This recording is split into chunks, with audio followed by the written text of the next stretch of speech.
BB851, turn right, heading 180. 14 Papa, turn right 245, report localizer established 27.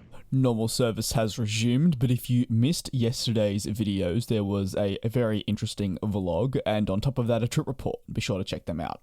Aircraft changes are pretty standard with airlines within the industry, whether that be the adjustment of deliveries being either deferred or brought forward and or in addition wiped entirely. For American Airlines in the past couple of days, multiple changes occurred regarding their future aircraft plans involving Boeing planes, namely from the narrow-body and wide-body sectors of the 737 MAX and the 787 Dreamliner respectively.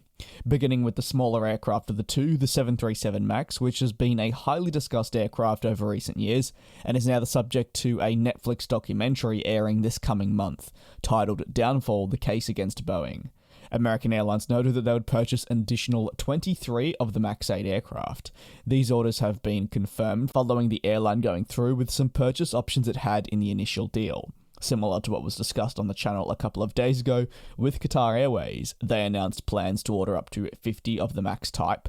However, this was split up with 25 firms and 25 options. American Airlines in this case are essentially activating those same options. Ultimately, the further acquisition of additional 737 MAX aircraft will significantly boost their domestic network within the United States over the coming decades.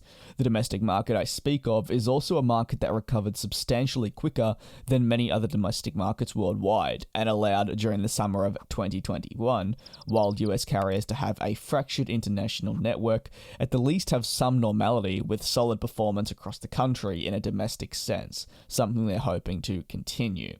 While there's a total of 23 MAX aircraft being acquired in the announcement that came a few days ago, as per a filing by American Airlines and then reported by Reuters, American Airlines will look to convert a further 7 that would bring the total to a much kinder 30. This was noted through a filing like I mentioned, and this will likely be completed towards the end of this year.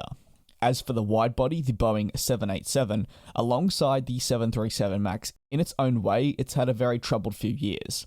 While the MAX has returned to service very smoothly, the 787 still has a suspension on essentially all production and deliveries, and still there's no end in sight for that. American Airlines notes that they've deferred the delivery of 787s that were scheduled to arrive in the coming years, with them being pushed back to the end of 2023 through to 2027. It's a move that has come following the airline making changes to their international network, spurred on not just by the emergence of the global pandemic, but also the continued delays involving the Dreamliner that has seen it repeatedly have a drop in production rates, groundings, deliveries suspended, and over the past 3 years or so now. What do you make of the latest at American Airlines involving them exercising options for the 737 MAX, and also in addition, deferring deliveries significantly of the 787 Dreamliner? You can let me know down in the comment section below. Thanks very much for watching and your continued support. Do take care and be safe, and I will see you next time.